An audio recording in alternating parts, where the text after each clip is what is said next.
Everyone, welcome to Dive into Young Politics with Leah and Zahara. Today we are going to be talking a lot about Detroit. We've got a guest co-host with us today, Trip Frank. He is our good friend and cohort from YDM. He's our finance director. He does a lot with Michigan United in Detroit and has a lot of organizing background. So excited to have him on today for the discussion. And then our guest today is going to be America. She's another community and activist and organizer in Detroit. And we're really excited just to have a good discussion about what's happening in Detroit, how we can move forward, and what needs to be done. So, Trip, if you want to take a second to introduce yourself to the audience and kind of tell them how you ended up here today. Thank you, Leah, so much for having me on. I'm really honored that you asked me. I got into organizing a long time ago because of Barack Obama. It's entirely his fault. I started volunteering on his campaign when I was in high school, and I just really loved getting involved in campaigns and politics, and I just fell in love with that. So I've been doing organizing in different communities for the last, almost a decade in places like Iowa, Las Vegas, California, West Virginia, really some really interesting places where you get to meet different people. But I've been living here in Michigan for about a year now, and I work, obviously, as you said, with Michigan United, and I'm excited to talk to you in America about some of the great, exciting stuff we have happening here in Michigan. And, we've got some exciting stuff happening in Detroit with the elections this fall, and I'm excited to talk with her about that. Yeah, most definitely. Elections are coming quite quickly, so there's a lot of excitement in the city of Detroit right now. So we are having some technical issues trying to get America on. Forgive me for checking my phone. We're just trying to get her to connect, so I guess we can kind of start off with, if you want to give us an update on what you think is going on in Detroit, some of the elections to watch and some of the proposals maybe to watch, or a little bit about that while I try to connect with America. Sure. I mean, I think the big election we're seeing this year is the clerk's race. Obviously, Janet Winfrey is running again for re-election. She had a very tough challenge 4 years ago when she ran against then Garland Gilchrist, who was going to be the lieutenant governor, and she won that, I think, very closely, about 51-49. So obviously there was a lot of questions about her going forward. We saw how important the clerk's race was last year in the 2020 election with the counting down at the TCF Center with the absentee ballots and the numerous kind of just bizarre lawsuits that were filed in the aftermath of that going forward. So making sure that we have a clerk's office, we've got two candidates, Denzel McCampbell and then the clerk Janice Winfrey. I think that's going to be something that's driving a lot of attention. Voter participation is under attack in the state of Michigan. We've seen a lot of bills passed by the Republican-led legislature in Lansing that is going to make it harder for people to vote, especially some people in the city of Detroit. And so I think there's a real concern about having a clerk who's going to be muscular, for lack of a better word, in defending the rights of Detroit citizens and making sure that they can participate. I think we're also going to see a lot of interest in some of the city council races. In the last 6 months, we've seen two different city council members resign because they've been indicted and pled guilty to bribery with the FBI. So I think there's a lot of concern about having people who are ethically upstanding on the Detroit City Council. Definitely. And making sure that they get on there. I think we're going to see a lot of new faces coming on for the first time, and we'll see how these investigations have affected that. There have been some candidates who have had their house raided by the FBI who are going to be on a ballot in November, and how are voters, thinking about that. And so I think, this election is going to be really interesting, determining how the future of Detroit is set. The mayor's race, we think, is going to probably be is less competitive, but we all know how anything can happen in an election. Nothing is for certain, but I think voters are really thinking about what kind of Detroit they want going forward. And I think some of these races from the clerks and the city council are going to be some of the races that we're going to see could shake up Detroit politics in a way that we haven't seen in a while. Yeah, no, I completely agree that it's going to shake up Detroit politics. I apologize for the delay, everybody. I could see America, but we can't hear America. Technology is a blessing and a disguise sometimes. Right now, it's a curse. So, can you hear me? Yeah. I really apologize. You're okay. You're okay. See her. Wait, try talking now, America. Can you hear us? Okay. Yeah, I can hear you guys. I can see you. It shows me my video. I can see you. Okay. Hey, I'm still trying to understand this video thing. We could totally do it like this, if that's okay. Okay, so let's try this. Understand this video thing. Yes. We could totally do it like this. Okay. We can hear you. So I have my phone going, so we can hear you through my phone. So. Yes. Okay. We can hear you. So I have my phone going, so we can hear you through my phone. So. Okay, so this is okay. So I have my phone going, so we can hear you through my phone. So.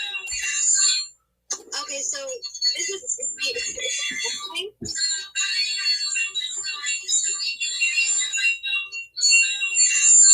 Okay. So as we try to make a TikTok here. All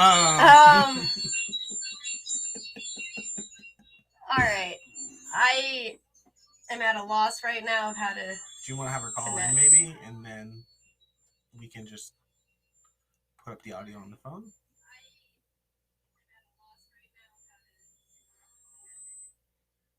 Maybe America should call my cell phone. Yeah, maybe I bet. And we'll just do it that way. Let me text you my cell number. Sorry, everybody. Like I said, technology is a curse and a blessing. We're going to do it live. You know, come on. This is not recorded. This is, you know, coming to you straight as is.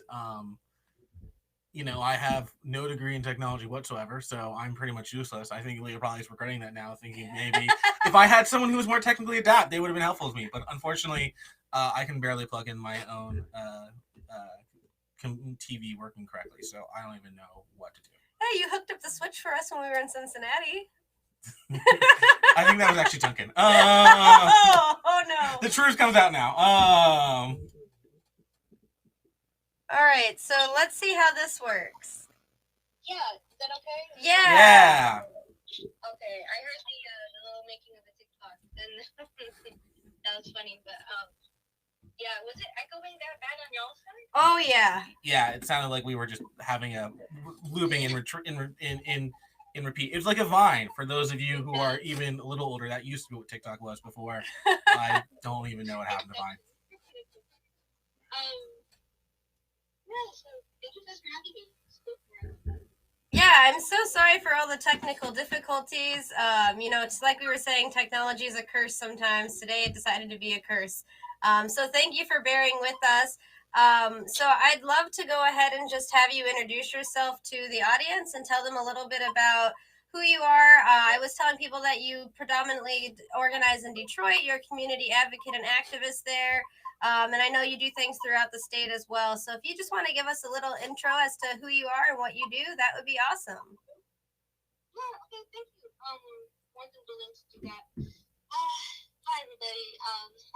My name is America. I'm America Ali Yahya. I'm a Yemeni American Muslim from Southwest Detroit, you know, the Detroit area. People get that confused. Dearborn, I'm like, no, like, it's not how it is. But yeah, I'm so sorry. Give me one moment. You're fine. No worries. You got all the time in the world. Yeah, no worries at all. Today is a day for learning and exploring, obviously. You know what? In other news, sports is happening. It's nice outside. You should go outside and maybe rake those leaves or do something else. Get out some fresh air. Come on, people. It is very nice out today. Great day to go canvassing if you're looking for something to do this afternoon. Exactly. It's the brief 3-week window of fall where Michigan is, you know, wonderful. I'm from California, so anything that drops below 60 degrees is awful for me. So I am okay with this right now. If you ask for me again later in October, I may be dressed in about several layers. So I you know, get out there, take advantage, watch our show, and then go out there. That's, I think, the most important part. You know, watch our show first. You don't want to leave. Yeah, finish the show, then go canvas, go enjoy the weather. Exactly. Are you back? Yep. Awesome. Yeah, sorry. Speaking of canvassing, your girl is in the middle of it. And I've been trying to find a nice medium space to, you know, to just do. I'm in my car and it's working, and I usually do it like this. It's all good, but yeah, I'm currently canvassing. I'm not sure if I'm allowed to say for who. Oh yeah, please tell us who you're out there for. Plug away. Yeah, for sure. I'm out here canvassing for Abdullah Hamoud in Dearborn. For mayor. He's running for mayor, and I've supported this guy since he's been running, and since he's ran in the past. He's the state rep actually right now. and I've supported his campaign before because he's one of the only candidates that's ever put, my community, my Yemeni community in Dearborn as any type of priority. So he's focused a lot on the pollution and the environmental injustices happening in the south end, in the Dix area, and that's where most of my people live. It literally is like a little Yemeni village, and he's shown a lot of focus on that, and that really gained a lot of respect for me. And I usually don't support or endorse candidates, but he has given me that kind of pride and appreciation for his campaign, because there's a little bit of a hierarchy in the Arab world, but he's essentially like dismantling it a little by little. And it's really nice to see that he's actually focusing on my people, because we're always, it's sad. It can get sad, but that's why I'm out here. I have 2 little volunteers with me, and I say little, but they're actually taller than me. Those are the best volunteers. Yeah, it's hard being 5'2" out here. I feel you on that. Yeah. But it's all that pent up anger, I say. America. I'm out here canvassing with Engage, and we're doing it for Abdullah Hamid, but also the other endorsed candidates that we have through Engage. But yeah, that's why I'm out here right now. America, I wanted to ask you kind of a follow-up question, because you talked about being out there in Dearborn. There's obviously been a lot of stories that have come out about, I guess, for lack of the mental acumen of the current mayor of Dearborn, and what role the city council had in that. Do you find that is an issue that a lot of voters are thinking about and maybe trying to reform the city council, or what has kind of been the impact of that story and that obviously in the Dearborn world? I apologize. It was a little cutting off on your side. I got the gist of it. But could you repeat it real quick? Yeah, I was just going to say, we've had stories come out in the last couple of months, obviously, about the mental acumen of the current mayor of Dearborn and what the Dearborn City Council did or did not do in their roles.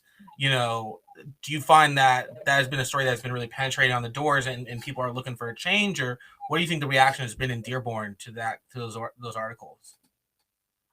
The articles about Mayor Riley. Mayor Riley. Yeah. See, that's the thing. I'm not that active in the Dearborn elections as that much. There's a lot of drama already happening in the Detroit ones.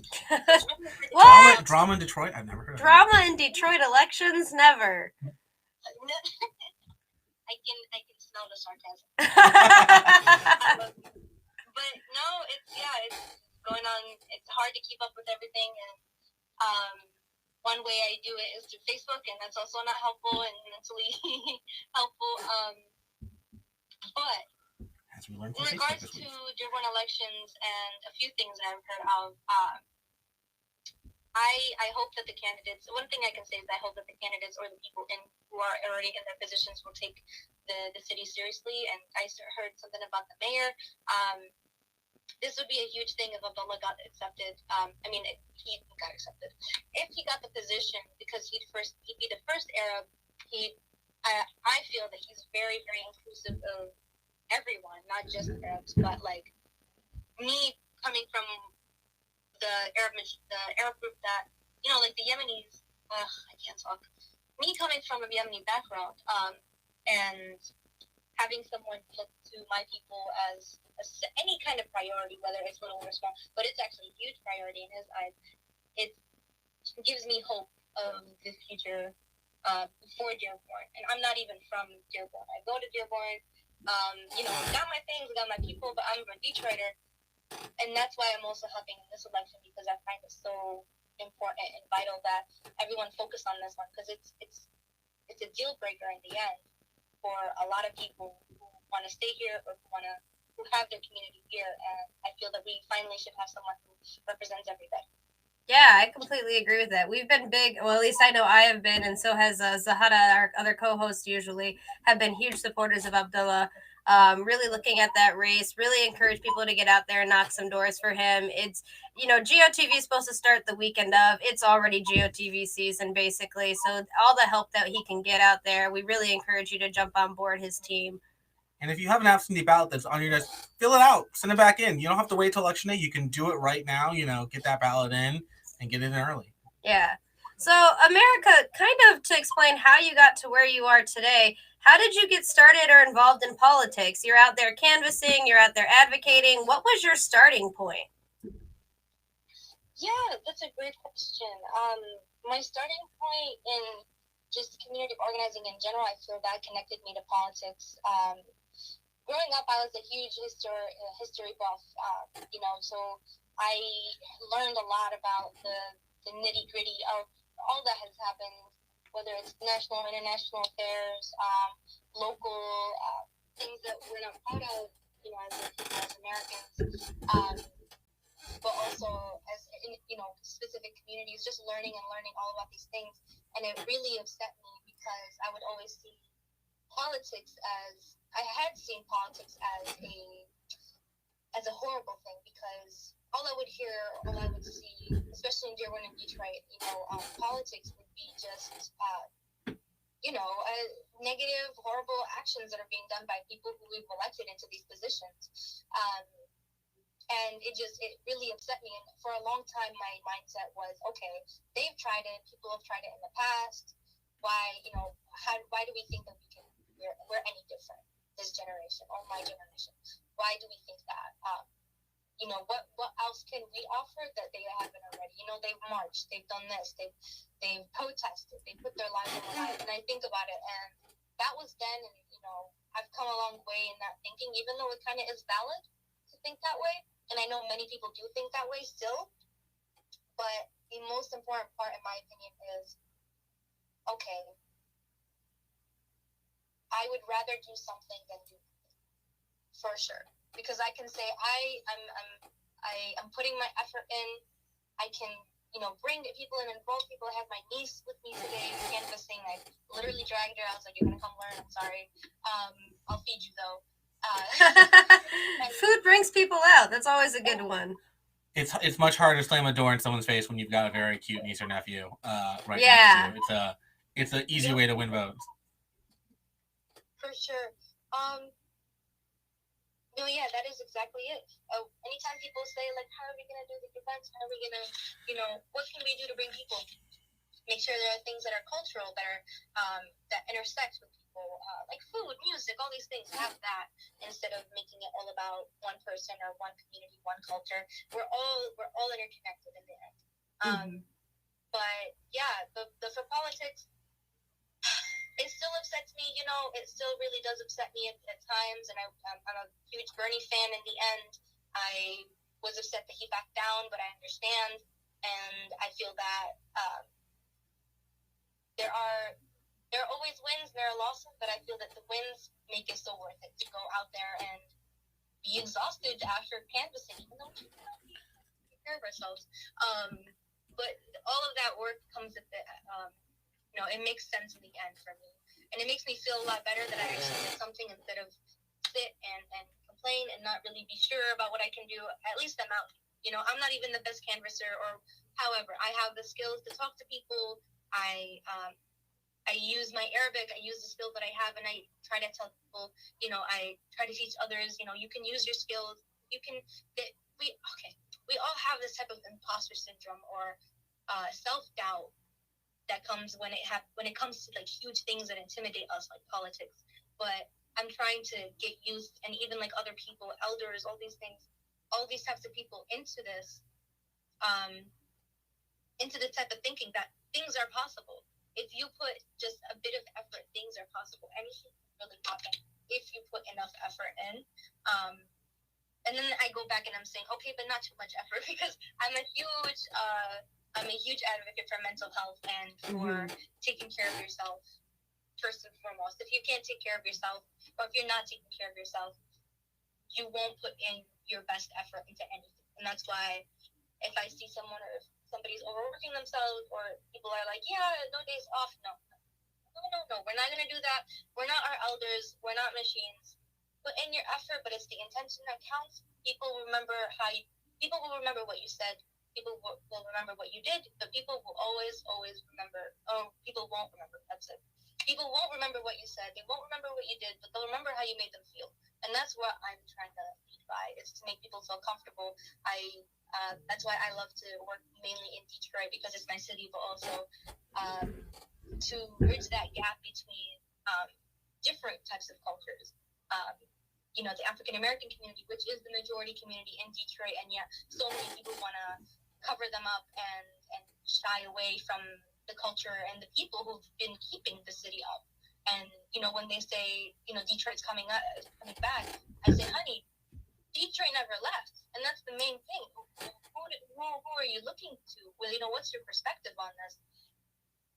Detroit never left. The people are here. You guys are just choosing to overlook them. So my stance on politics and why I got into it is because I know I want to do something, and I know I'd rather do something than nothing. And I also want to give a voice to the people who are either overlooked or feel that they don't have a voice. So I feel that those are the two communities, whether it's a Detroit and the Dearborn one. I want to speak for the elderly women, you know, who were kind of told, you know, don't vote, don't do this. I see that often in my own community where we have to literally talk and try to persuade the men of the families to let their women. And I'm not gonna make this into like a horrible, you know, like 21st century kind of thing. Different cultures have different timelines and everything, so I want to make sure everybody, like, not you guys, but just in general, understand that everybody has to respect each other's cultural timeline. Not everybody is as quote unquote advanced or, you know, has come to a type of thinking as others. Maybe they have, maybe they haven't. All these different types of things. And I know I've been talking for a long while right now. But yeah, just any type of way that I can help, I feel that I should be there. So long as I am taking care of myself and I'm okay, I have my stuff that I need, I have my health, I have my mental health is okay, physical and mental. And yeah, whatever I can do, I try to do it. So. Well, that's great, and obviously you've got a real passion for this, and that's great to hear. You're obviously out in the community, you're out in the doors, and I mean that literally. You're talking to people. What are the issues that you're hearing? People in your community and in Detroit are the most important issues for them this year. Okay. So for my community and for Detroit, the main issues, getting out the vote for sure. But also, if not specifically the vote, then letting people know what's going on in the city and what's going on in their communities, what decisions are being made. Because there's often that, you know, things that happen that we don't hear about until years later. And we're like, oh my God, there's been this program that's starting, this opportunity is here. This one person started this, or like negative things that could be happening. Okay, we have this type of zoning that's happening. But these people, the communities, don't really know about it or aren't told, and the outreach part is always lacking when it comes to this. And I really that's the most important thing, is like, how are we getting this information out to these people and making sure that they know in some sort of capacity. You know, we need translators, all these different types of things, but like the main issues, I have to think about this because there's just so many things happening. Yeah, unfortunately, there's probably a whole list of them. Yeah. Yeah. Me personally, I'm worried about the mayoral campaign. You know, the candidates running for Detroit mayor. I don't support any of them. It just, all that means to me, in my opinion, is that there's going to be a whole lot of protesting coming up and trying to voice our opinions, because I really wish that somebody had taken a stance and ran, somebody who was from the community, who has done the work. And I know people always say this, they've done the work, we see them, but where is the credibility? I want to see what they've done. You know, we need to have that transparency, and there's a lack of transparency in just every election, in my opinion, unless you know the person and you've gone to talk to them and or like you've seen their track record. But man, politics is messy. Messy. It's very messy. I agree. Politics ain't beanbag. You know, you talked a lot about transparency. We've seen in the Detroit City Council, there's obviously been some ethical issues that have arisen. We've seen 2 members of the City Council resign in the last year or so for ethical issues. Do you think that, you know, voters are looking to turn over a new leaf? What do you think here when obviously the City Council races, I think we see some different quality candidates. What are you hearing on that front? No, that was crappy. What had happened? I can't say I didn't expect something to come up. I heard a few things come from, the different types of communities just by talking to the community members themselves in the city and in these different areas in the districts of Detroit.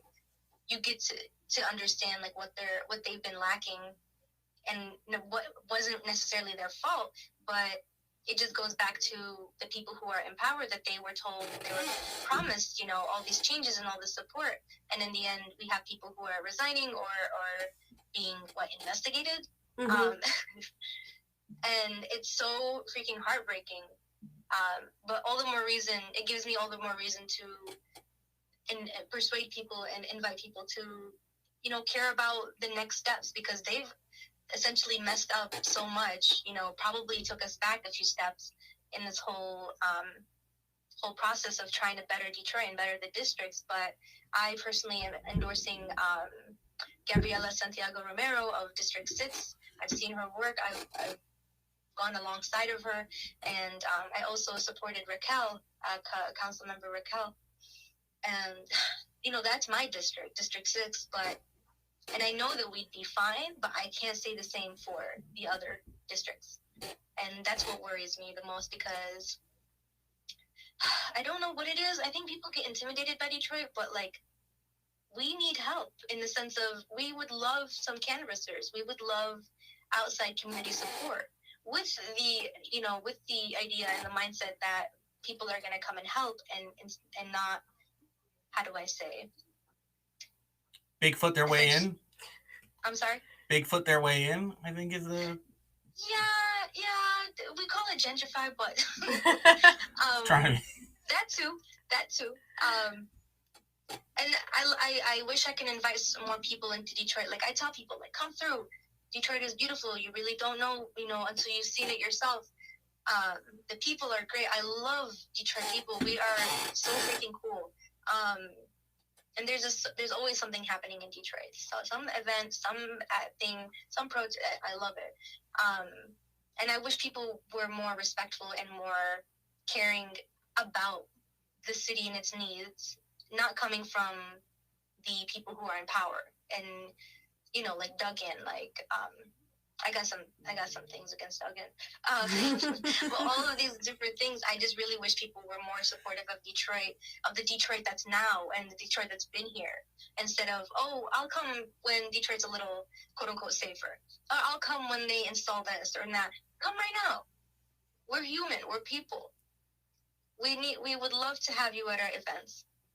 We'd love to have you guys come and support us. We'd really appreciate the help as well. Just please be respectful of the people who've lived here and been living here and doing the work here. So, yeah. Wow, definitely. I think that's kind of like you're saying, sometimes a thin line to walk on. I've been really fortunate to get to organize in Detroit through Michigan United, and I think you're completely right. And until I was in the streets knocking doors, I hadn't really discovered Detroit in the way that I now know Detroit. And the people are great. The people were very friendly when I knocked. The people were very excited to hear what I had to say. And I was knocking for earned paid sick time at the time. So it was something that really mattered to a lot of people in the community. So it's definitely a unique experience, but I'm very thankful that I learned underneath a bunch of Detroiters. I was definitely the out of towner. I'm from Ypsilanti. So coming in, I was the only out of towner on our fellowship, and I learned from a bunch of people who were born and raised Detroiters. And I learned Detroit through a totally different perspective than I think I would have ever gotten having just volunteered a couple weekends here or there. For sure. That sounds amazing, if anything. I want to talk to you about it. I want to hear all the stories. Oh, yeah. There's definitely stories. Whenever you're canvassing anywhere, there's going to be stories. Good ones, bad ones, some strange ones. It all is a very interesting combination. It's never straightforward. Which doesn't mean you shouldn't still get out there and everyone should be out knocking doors. Yeah, everyone should be out knocking doors. It's some of the best stories I have been on doors. I'll tell you that. Listen, I've gotten free ice cream on the doors, so free ice cream. That potential exists. That universe exists. I discovered chicharrones while I was door knocking in Southwest Detroit. Actually, it's a unique experience to really go and volunteer in different communities and to come volunteer, not like come to lead the charge and lead the way, but to come work underneath the people that live in that community. I think especially if you're involved in politics, it's a way to learn more about people and the way, like you're talking about, different cultures interact, different communities interact. Um, I'm really thankful for those opportunities. I'm going to Taylor this afternoon. This will be my first time knocking in Taylor. So, I'm excited to learn more about that community from the doors. But yeah, I think that you're really shining a really unique picture of Detroit, and I love to hear how you talk about your community. I can just feel your passion for it. And also, awesome shout out to Gabriella. We're big supporters of Gabriella. I was a big supporter of her when she ran for commissioner. She's one of those other people that you meet, and it's so obvious the care and love she has for Detroit. So I'm very hopeful for her. Another great candidate to get out there and knock some doors for, to make some phone calls for, would definitely be Gabriella. America, I wanted to ask you a question that was actually posed to me by a friend of mine who is a Detroit resident, who's another young person. And she cares about her city. She's born and raised Detroiter. But, her big complaint is, it's hard to find information on these candidates and find information on who these people are. And she's worried. She doesn't want to go to the polls and vote for the wrong person.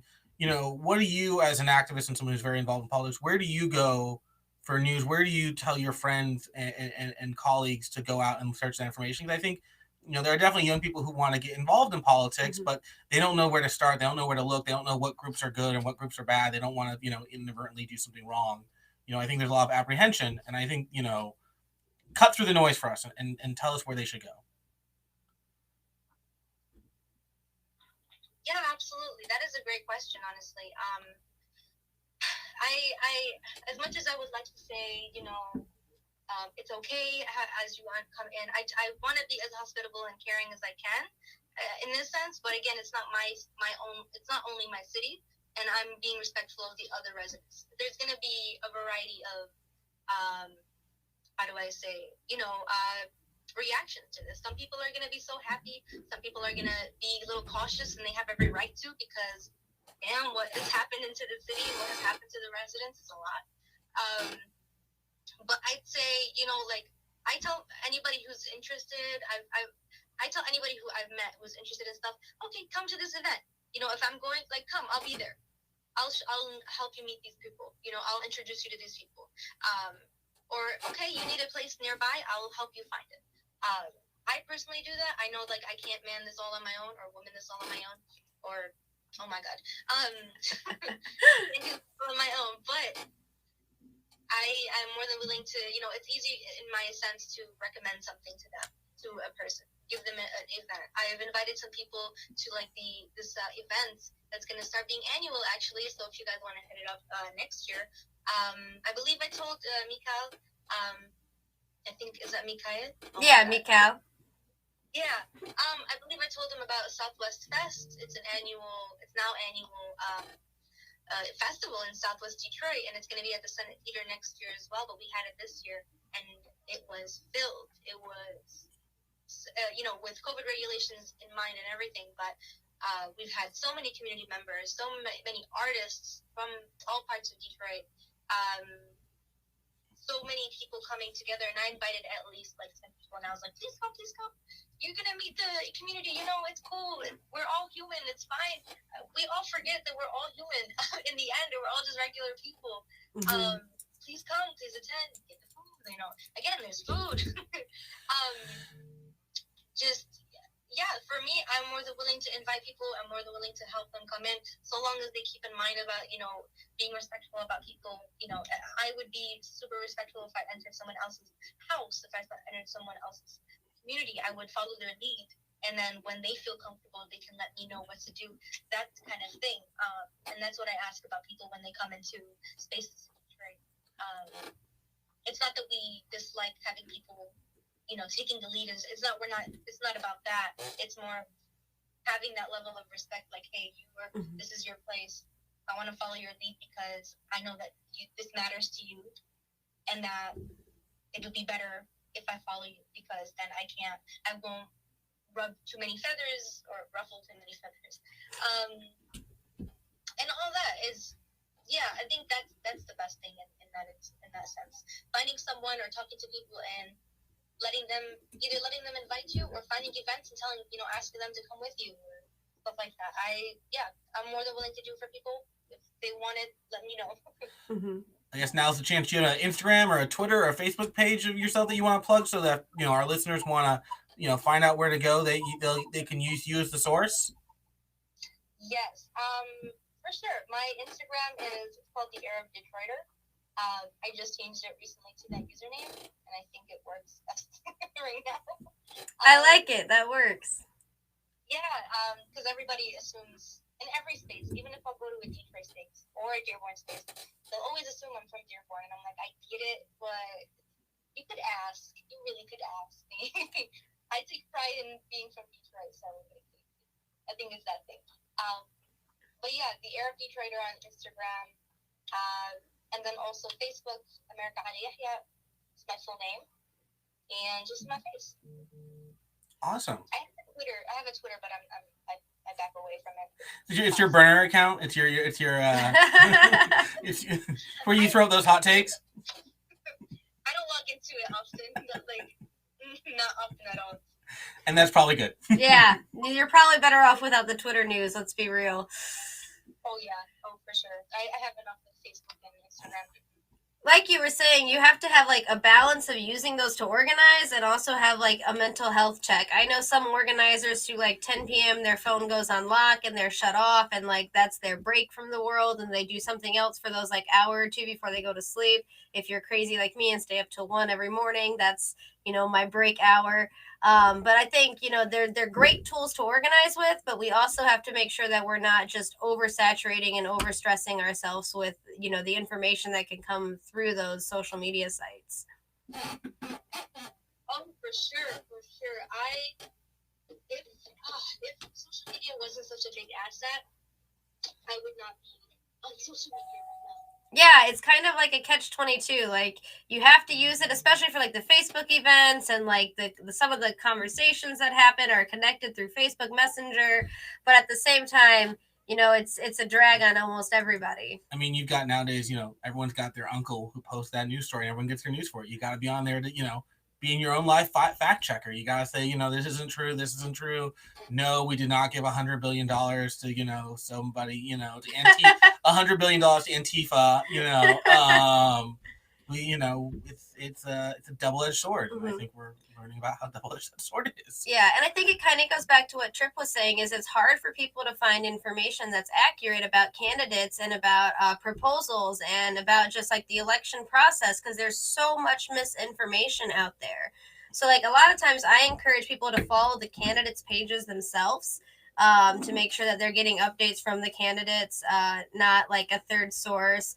But it's still difficult. Even then, finding the candidate's page can be difficult. Knowing who the candidate is difficult.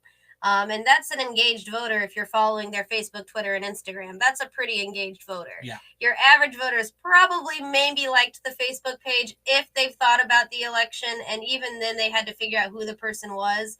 So it's great to activate engaged people, but part of what Sahara and I started this show about is trying to figure out how can we expand that network of engaged people. So how do we recruit brand new people into the movement and get them engaged? Especially because, like I said, they're probably not seeing our Facebook posts and our Facebook ads. So how do we reach those people? How would you advise us to do that in Detroit? You're talking about, the election and turning people out. What's kind of the game plan looking like for that? Yeah, no, these are very valid points, and valid questions as well. It's a really fine line of fine lines when it comes to trying to bring people together, trying to persuade people the importance, because everybody has their perspective of what is important and what isn't. So I think, it really depends. When it comes to the youth, I feel picking it up more on TikTok would be, more efficient, if anything. But also inviting youth and trying to find youth who actually really care. So there are so many youth organizations in Detroit right now who are, advocating for so many different things, education justice, environmental. There's like these little organizers at such a young age who are doing the work that just people don't really see it, and they'll minimize their work only because of their age. And me starting as an organizer since I started working and doing community work in my Southwest Detroit area when I was in middle school, high school. And when I tell you people always undermined what I could do or what I thought about or things I knew, it really ticked me off, and I hated having to prove myself to elders or other people who are just a bit older than me to have a voice or have a chair at their table. So I feel that youth nowadays, especially the ones that I've met, they think that they really do think, and probably see it too, that there aren't chairs at tables for youth that are going to be held and taken with such seriousness as the other people, their counterparts at that table who are older, who may not even have the same experiences or as much experience as they had, but because they're younger, they're being undermined and they're undervalued. So many youth, there's 42 forward youth, and such amazing youth, damn youth. People at the Brightmoor, in the Brightmoor community, so many opportunities there. Congress of Communities in Southwest. This is all that I know in Southwest for the most part. 482 Forward and DAM are, DAM does, their acronym is Detroit Area Youth Uniting Michigan, but they're connecting with almost every part of any part that they can in Michigan. They've done things up in Flint, trying to connect all around, but one thing I can say is I have so much faith in the youth, so long as we give them that trust and those supplies to them. Mm-hmm. Absolutely. Yeah. And I think what you're talking about is a frustration that, like, I'm sure all three of us hear a lot of times from organizers and from non-organizers, is just this idea of like, wait your turn, they don't seem as responsive when you're a young person. So I'm not as young as I used to be. I'm 26, but I look really young. So I know, Trip, I know. So I still look pretty young. And so like, I still find myself all the time telling people like, no, I'm 26. No, I went to college for this. Like, I know what I'm talking about. And people are kind of like, but do you really? And like, that's really frustrating. And it's really difficult to get new people in and convince them to stay the course and like keep pushing through, in that like you just need to almost demand those seats at the table. And in some instances I've had to do that. I have a great relationship with Congresswoman Dingle now, and I'm very thankful for her, but 2.5 years ago she was not pulling a seat up to the table for us, and it took a lot of young youth activists from the Sunrise Movement to basically tell her like, we're right here and we're demanding a seat, we're not asking anymore. And she pulled up a chair, and now she has that conversation with us. And it was an important thing because a lot of these young people, this was their first time getting involved, and they were tired of not having a voice. And so, I think more instances like that where, we have people that are maybe established in the movement who are saying, you know what, I don't know this issue as well as these young people know this issue. I need to turn to them on this, and making sure that we have young people who are there and ready to answer those questions, I think are really important too. Yeah, and I think at the end of the day, it's just about being persistent. I think nothing in politics is given. No one gives out, power willingly. You have to fight for it, and you have to justify why you're there. You talk about your experience with Congresswoman Dingle. Mm-hmm. That's something where you had to make your efforts known and really had to persist through. And, one thing I tell young people is that, this is not an overnight thing. One election does not solve everything. You can't wave. There's no proverbial magic wand. It does not exist. This is something that we have to commit to for years, because we're not going to turn things around in a drop of a hat. And, yeah. I think it can be hard at times because, trust me, as someone who's lost elections, there's no worse feeling than losing an election. But, mm-hmm.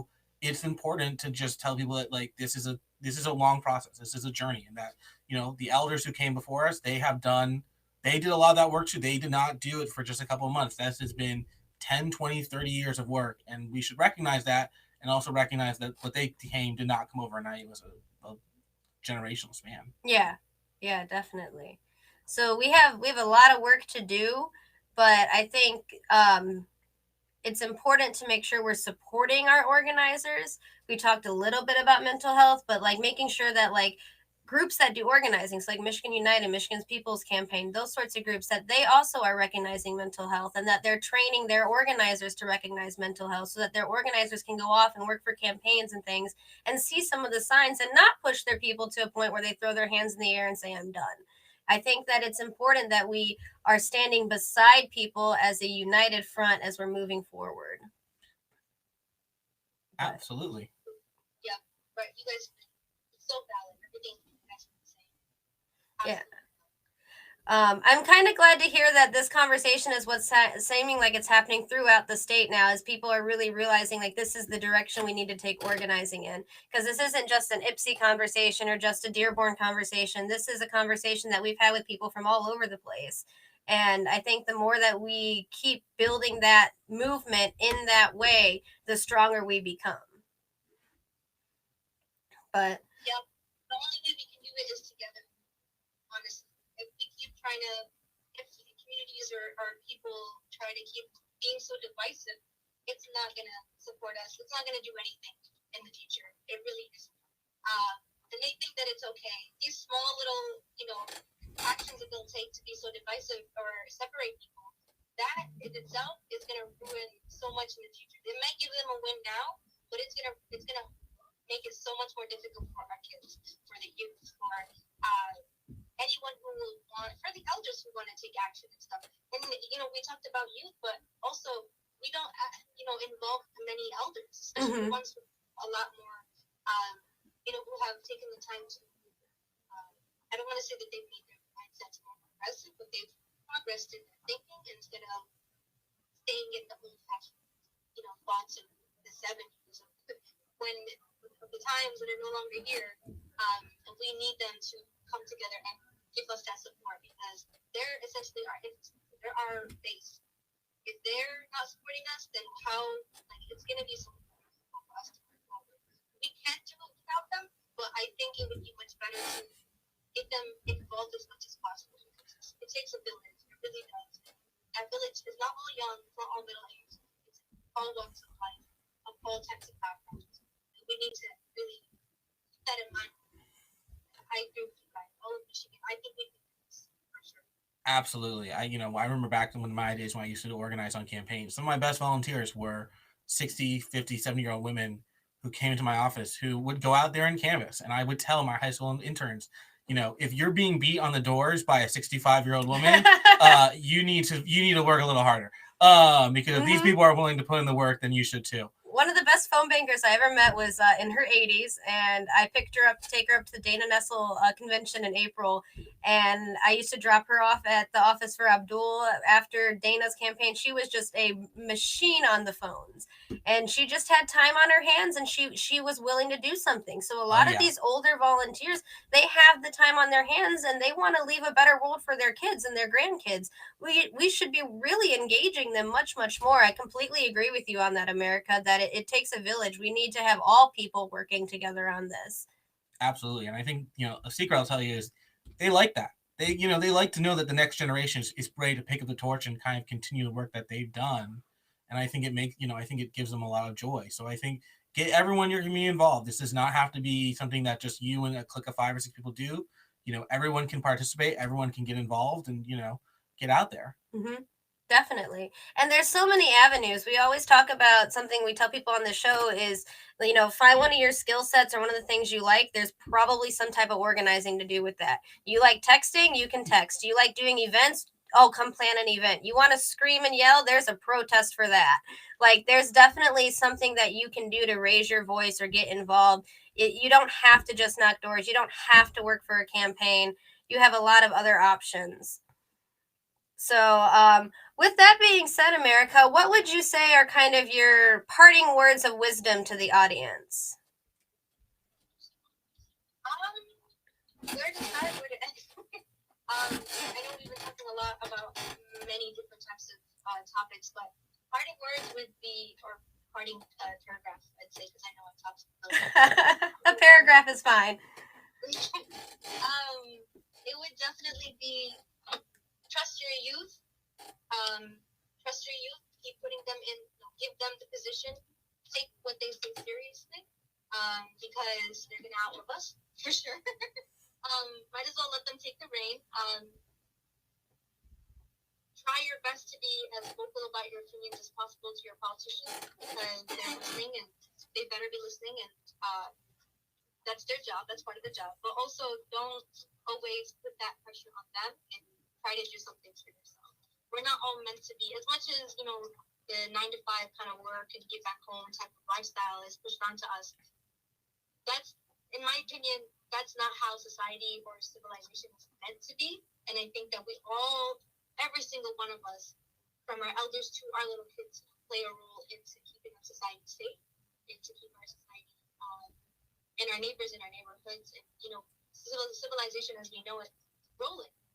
It's not just on one person. It's not just on one group of people.